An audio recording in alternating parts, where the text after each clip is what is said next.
Hi everybody, it's Misty, Bridget, and Mandy from Marriage, Motherhood, and Missions again. Tonight we are here chatting about Jill Savage's book, No More Perfect Moms, and tonight we're on chapter 7 where we are talking about no more perfect days.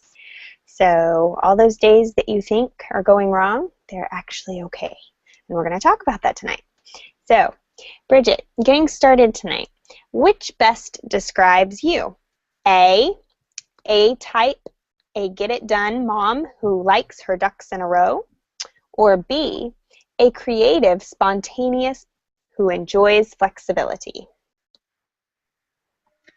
I used to be a type A, want everything perfect, and that was before I had a bunch of toddlers. So now I'm more of B. We just go with the flow and just, as long as we survive the end of the day, I'm happy. We just have to survive. I think as a blogger, I immediately want to say I'm the creative and spontaneous. Um, that's what we always see writers and artists and things like that. And even being a teacher, being kind of crafty and stuff. But I am definitely a type A, get it done. Um, I'm very much, perfectionism is very much a part of every part of me. And I have a little bit of OCD. I'll be honest. So I'm definitely type A personality. I am a list maker. I have a blog planner that I live by, and I always have a highlighter on standby waiting for each time I get a task completed, and that's the only way that I can make sure that I get done what needs to get done. So spontaneous things and I don't go very well together because it's hard to highlight those that I got them done. Bridget, how flexible are you? Can you roll with the punches, or do you more often find yourself frustrated when plans change?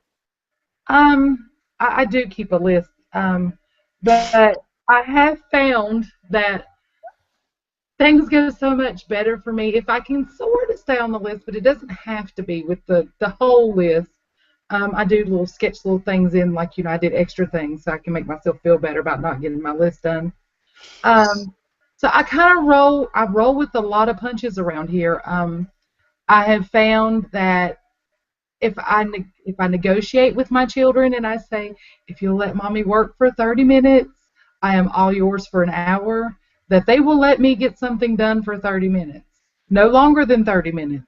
And how to tell time is beyond me, but 30 minutes I can get out of them. So I think we've learned a little balance, between mommy has to get this stuff done, but I do want to play with you, so we will do what you want to do next. And they're usually pretty gracious with me, and they accept that. I think I've learned a lot about flexibility. I even though I am a type A, I do think I'm pretty flexible. Having kids, you have to be. Somebody gets sick, and that's just the way it is. They need something, and they need it now. And in their minds, they do. They need it right now. So I think I've become a lot more flexible. When I was single, I did a lot of mission trips, and I worked with teenagers in youth group. And so with that in mind, I think, too, there was a lot of flexibility in my life. So I do think I can roll with pretty much any punch, but at the same time, when it comes to how my day's laid out, or how I think vacation's going to go, or how I think this trip to the store is going to go, I usually have an expectation, and it usually is different than what happens is usually different than what I thought would. So I'm still learning. So God must have known I needed my husband because flexibility and I don't go very well together. I I say I'm a list person and a planner, and I really mean that because that's the best way. Because I tend to get lazy if I don't have things on my list. If I don't have things on my list, I kind of just don't get things done. And so rolling with the punches happens when my husband's around more, because he is more of a roll with the punches, flexible, spontaneous guy. So when he's home and we're doing things together, I kind of have to roll with the punches, and I do a lot of breathing exercises because it's not the way I would plan things to go. So I breathe a lot when my husband's around. So God must have known I needed flexibility, because my husband is definitely the picture of that. Bridget, would you label yourself as a distracted mom? Why or why not? Yes, I am very much so a distracted mom, and I think if any blogger mom or blog mom would be honest, they would all say that they're a little distracted, because you've got your social media that you've got to keep up and your blog and all of those other things, and then you've got what you've got to do at home. And yes, I'm very much so distracted, and I'm easily just veered off in totally different directions than where I started attended. That's why I have to make the list, because otherwise it's bad. So I found early on that I have to have a routine of certain things I have to get done, but I'm still flexible. And then, otherwise I'm just all over the place. Sort of like now, I'm all over the place. I think that I have become distracted. When we first got married and I first became a mom, I was pretty much all about them, and I wanted them to think I was a good mom, and so I was all about whatever they wanted to do. But then insert women of worship, and I did that by itself for a long time before I started contributing other places. And so as God has grown my ministry, um, I I have become distracted. When I was single, people used to always tell me, "Oh, use this time to serve the Lord, because when you get kids and get married, they will become a distraction and from serving the Lord." And I think sometimes I've kind of counteracted that. I've allowed serving to become a distraction from my first ministry, which is my kids and my husband and my house. So what we've really tried to establish in our home, and I talked about this a little bit on Women of Worship a few weeks ago, when somebody asked a reader question of what does my husband feel about my blogging. I really have tried to balance the time that I spend in our home and the time that I blog, and I try to use my kids go to public school, so I try to use their schooling hours as my blogging time, or my evening time when we're watching TV as writing time. I'm not a big TV watcher, so I really have only like one or two shows that are kind of the things I want to watch. So a lot of times I let my husband kind of relax and hold the remote, and I will sit here and type, and we can keep each other company. And I write a lot while I'm in car line. I write in notebooks, and so then I'm still a little old-fashioned like that. And so then I can come home and I can just type it. And then or work on graphics or social media, and those things I can be distracted. I can get up away from and go deal with the kids, or talk to Scott, or take a phone call. I can do those things while I process life at home. Those are not things that are as time consuming as the actual writing. And I think sometimes we can get distracted too with the friendships or serving in our church. I mean, it doesn't just have to be blogging. I know that Misty, Bridget, and I talk a lot about our blog ministry because that's where we are actively serving right now.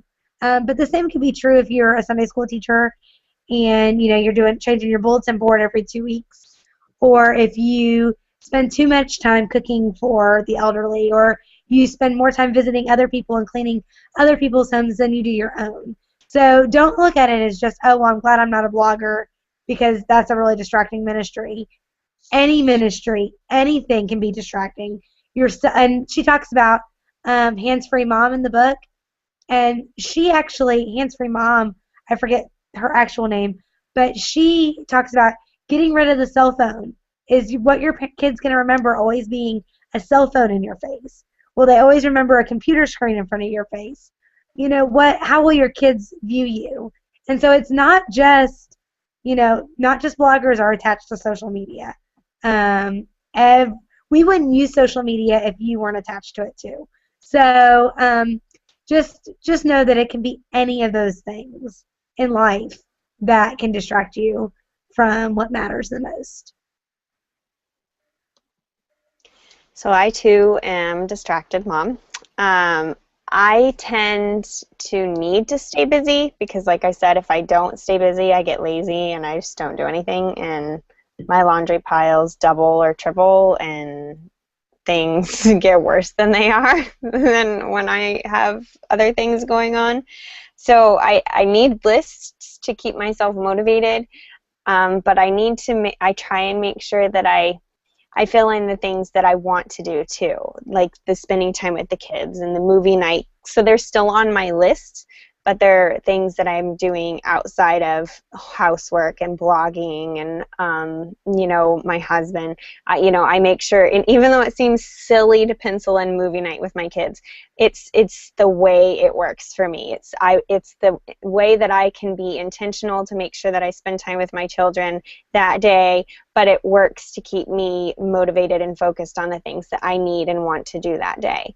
So for me, working as a VA right now too, I'm having to learn how to balance that because that's just another distracted thing, and I'm having to learn to balance the baby's nap time, where half of it is spent working and the other half is spent playing with my older kids, so that they have a little bit of time with mom one-on-one without the baby around.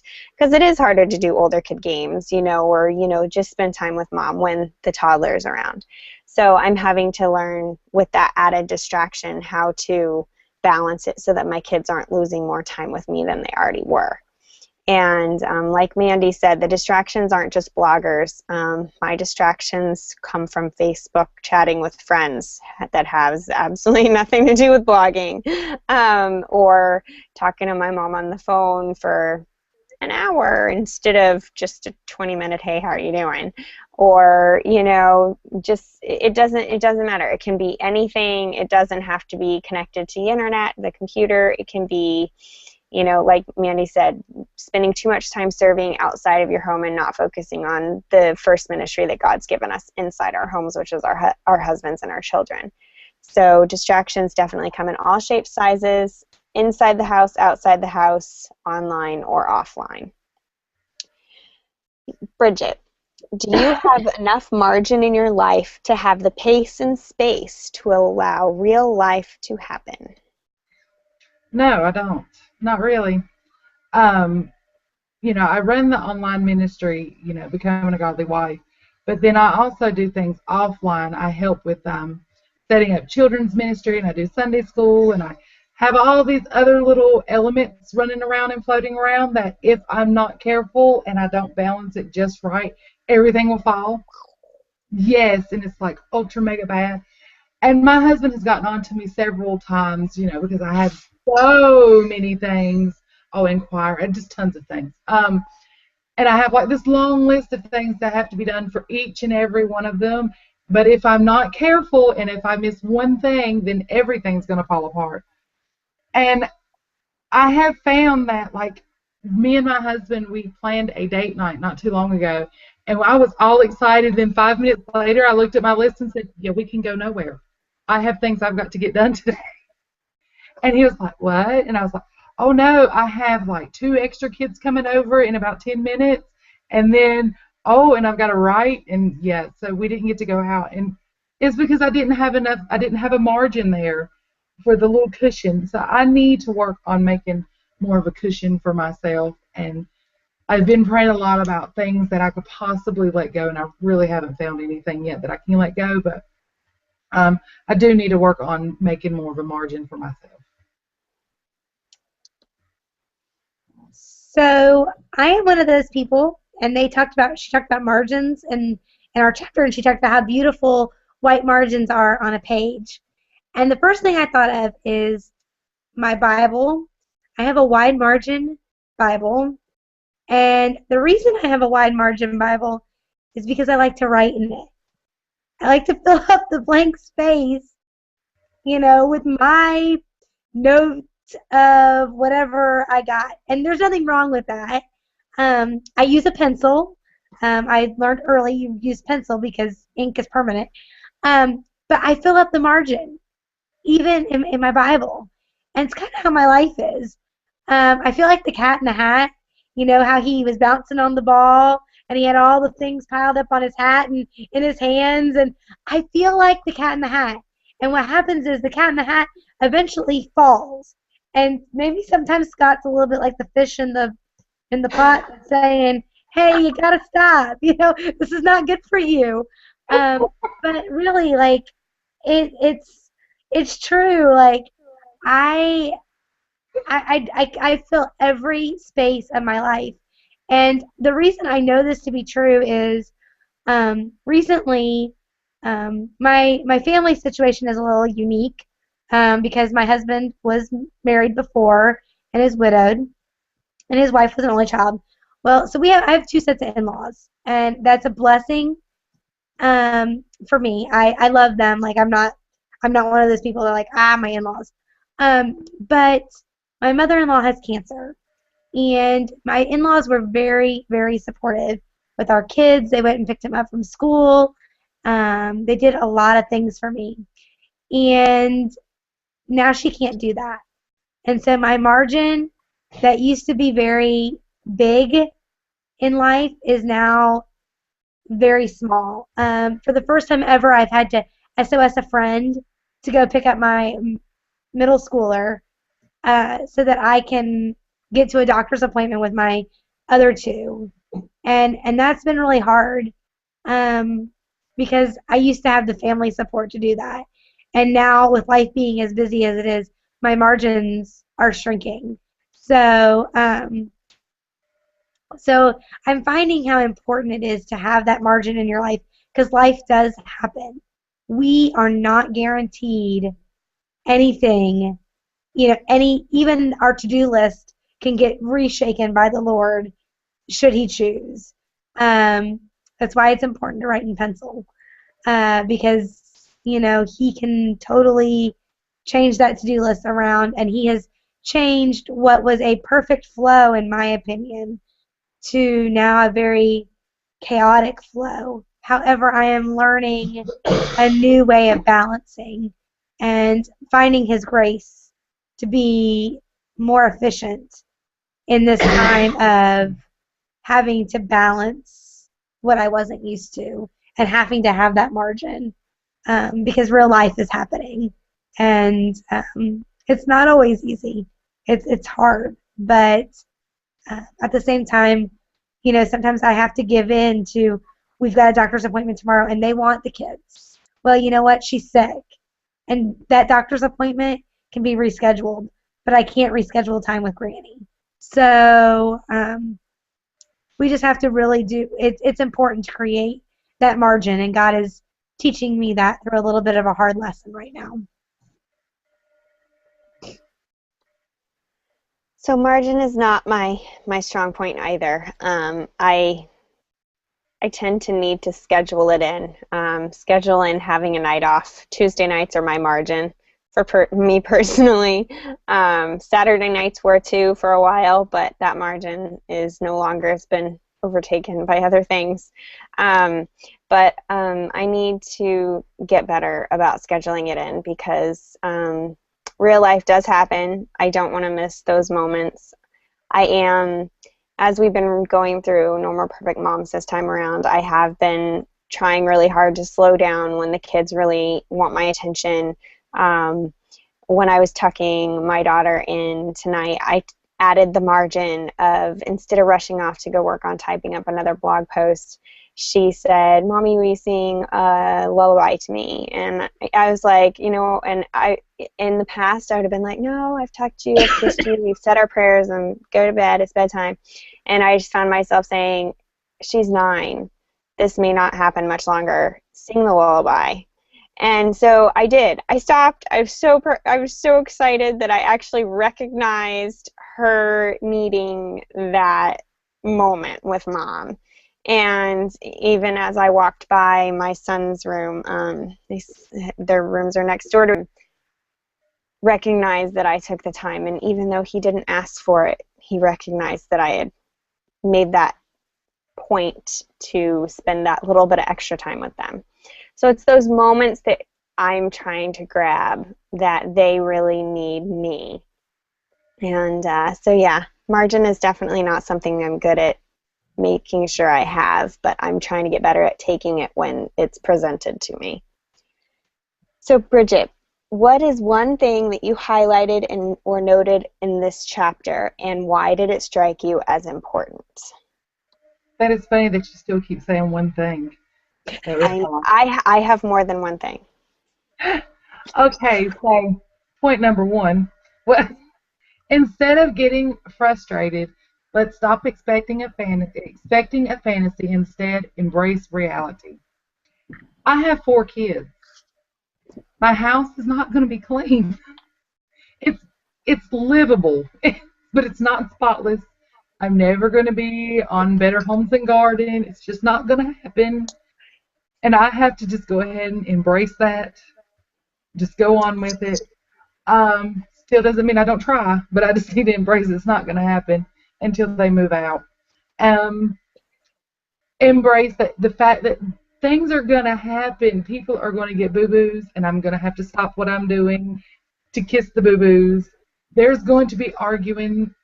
It happens every 10 minutes at my house. That I'm going to have to referee. I have thought about actually putting a boxing ring in the middle of my living room and just saying, go for it, guys.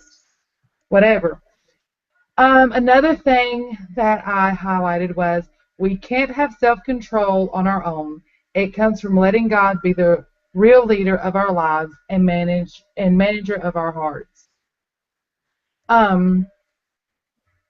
It is so easy to lose control of your temper when you have 3 different arguments going in one ear and a complaint going in the other ear, and then you have your husband in the background saying, hey, I need you to do this, and then you got the phone ringing, and you're still in the middle trying to get everything else balanced and get dinner on the table all at the same time. It's very difficult and very frustrating.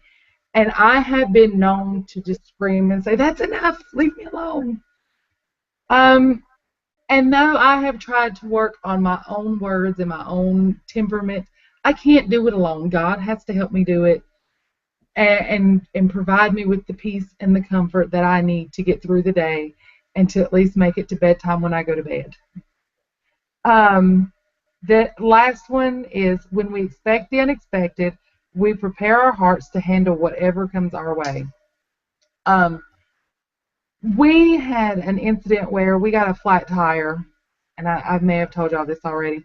That was totally unexpected because we didn't even have the jack in the van. It was awful. So we got stranded, and here I was with 4 kids in the back of the van. We were stranded on our way to church, had no way to change the tire, but we did have the spare tire for a change. So we seen this house right up the road, and so I walked up to the house, very, very leery because I didn't know who lived in that house, and it was an elderly man.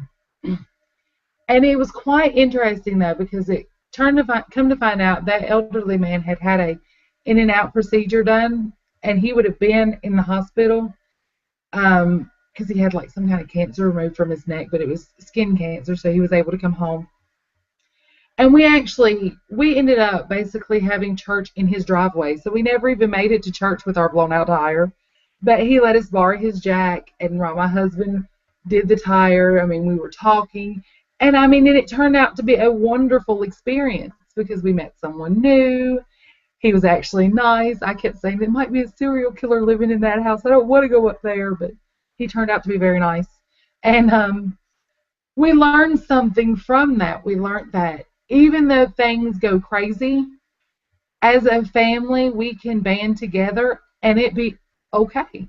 Because, I mean, we had fun. The kids thought it was like the coolest thing ever. They're sitting in the van and they're getting jacked up in the air. They just thought that was so cool. Daddy was Superman because he raised the van up in the air. They didn't apparently see the big jack that did it. So, I learned something from that it's okay when there's emergencies that arise. It's okay. We can handle it together. For me, one of the first things that struck out to me in the chapter was how she was talking about her teenage son. and how teenagers need us, and how we can't. I can kind of guess the temperaments of my younger two. Um, they're pretty even keel. Uh, but this thing called hormones that has entered my 13-year-old, um, that's a whole nother ball game. And we have had beautifully planned out moments that have turned into chaos very quickly. And so I really related to that. Her schedule is worse than mine most times. She's in choir, and she's got youth activities, and going to this friend's birthday party, and this friend's this and that friend's that, and schoolwork, and the assignments are big, and her schedule is a lot to keep up with, and I have to give a lot of margin just for her. So that's been something that I really related to, is how she kind of talked about her teenage son and all of that. But the same is true. A few weeks ago, Scott and I had an opportunity where she asked one question about dating that led into an entire night of um, sharing truth from the Bible, from all different aspects, not even just dating. And it was the best unplanned interruption of our Saturday night, and probably some of the sweetest memories I've ever made with my daughter. And that's happened with her several times. So especially the older they get, and when they're kind of hanging out just in the doorway or hanging out in the living room, and you think that they're just kind of what's going on with them, take those moments, allow them to be an interruption in your life, and because those moments, if you don't take them on them, they're gonna pass, and they're gonna go up to their room, and they'll never ever come back down to talk to you about what they were wanting to talk to you about. So I'm learning with having a teenager to allow those interruptions to come, and also to realize that they're still learning to control, all those hormones and things that are going on. So anytime I have an expectation with her, I'm really trying to give her grace. The other thing was that I really loved was on page 130. It says, "Ministry for Jesus was the person standing in front of him, regardless of whether the interaction was planned or spontaneous." And a lot of times I think ministry has to be planned out, whether it's helping at children's church, or giving a meal to a pastor or to a friend, or anything. I think ministry is this planned out thing. Even my blog, I plan out a month in advance what I'm going to try to do. But ministry is the person that's right in front of me. Maybe it's, ministering to my girlfriends. Maybe it's the person I work with, my husband, my kids. Jesus ministered to whoever was in front of him, no matter how inconvenient it was. I think about the story where he's pressing through the crowds, and he's just trying to get to where he's going, and this lady just reaches out and touches the hem of his garment. That wasn't in his plan. Well, maybe, it wasn't his plan, but that wasn't in the to-do list of the day. But this woman just needed healing, and he was there, and in that moment he was able to give her ultimate healing. And we have that same opportunity. We just need to watch for it, and see when those opportunities present themselves, and allow ourselves to be interrupted, because often God's best is not always what we planned on our to-do list. And if we're too focused on, well, this is how my day is supposed to go, then we don't leave any room for God. How do you see this day going?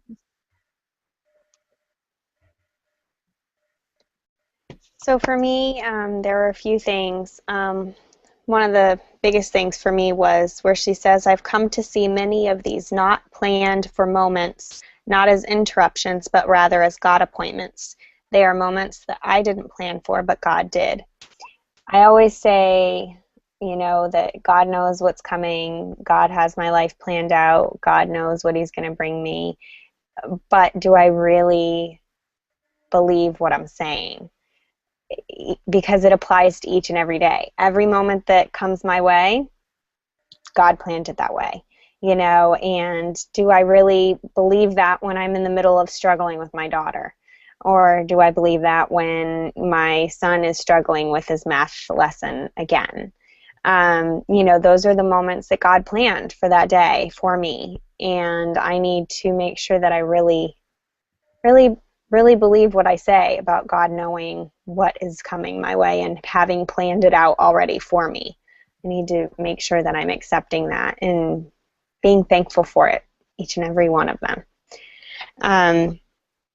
Then the ability to be flexible has a direct correlation to how many activities are crammed into your day. That comes to the list-making person that I am.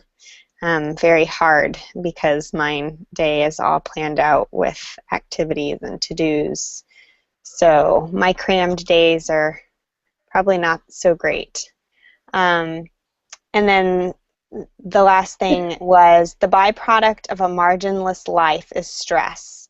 A life with margin discovers the beauty of contentment, simplicity, balance, and rest. I really, really like those 4 words. I really like them. Contentment, simplicity, balance, and rest, I think could be my good friends.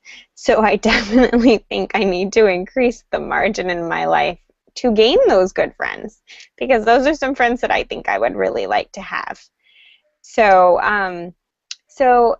those are the 3 things, and that's a lot for me, but those are the 3 things that stuck out to me this week that definitely made me stop and really think about things that I say, and that I need to make sure that I'm accepting the words that I say, and that God does send me exactly what he sends me, and I need to realize that in the difficult moments of my days.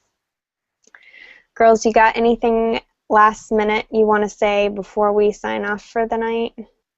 Bridget? I think that we all are guilty of jam-packing ourselves so full with different tasks that we have to get done through the day. But really, it's important to see if we can just tone it down a notch. Is there something, and like I said earlier, this is something I'm working on now, to see if there's something that we can cut out, that we can not do, that gives us more time to enjoy being moms, to enjoy being wives, and to enjoy being alive in general, because it's not fun running a rat race, and it's not fun constantly being busy. Everyone deserves to be able to relax and rest occasionally. God never intended for us to constantly run around. He never intended for us to be so busy, and yet we've done it anyway. So increasing the margins in our lives could be very beneficial. I can't talk tonight either, see? For me, I think my closing thoughts would be one, that this is a very convicting chapter for me, because this is me. I don't leave margin. I'm very type A. I can get very stressed when my house is not clean, when the kitchen's not done. I like to go to bed at night with our downstairs being put together, and it's not. It hasn't been lately. And so this chapter was really convicting to me, because to be authentic with you, to be real with you, this is something I really need to work on, is giving margin. But one thing that I share quite frequently on my blog, and it's not something really that she wrote about, but is to remember that it is the quality and not the quantity of what we do. The Bible says to do all things to the glory of God. And that's what I write about on my personal blog, Women of Worship. My goal in life, my personal mission statement, is to that all that I do would bring worship to the Lord, and that my everyday life would be worship to Him. And so that includes the way that I run my home, the way that I run ministry, and the way that I run my marriage, or that I am in my marriage with my husband.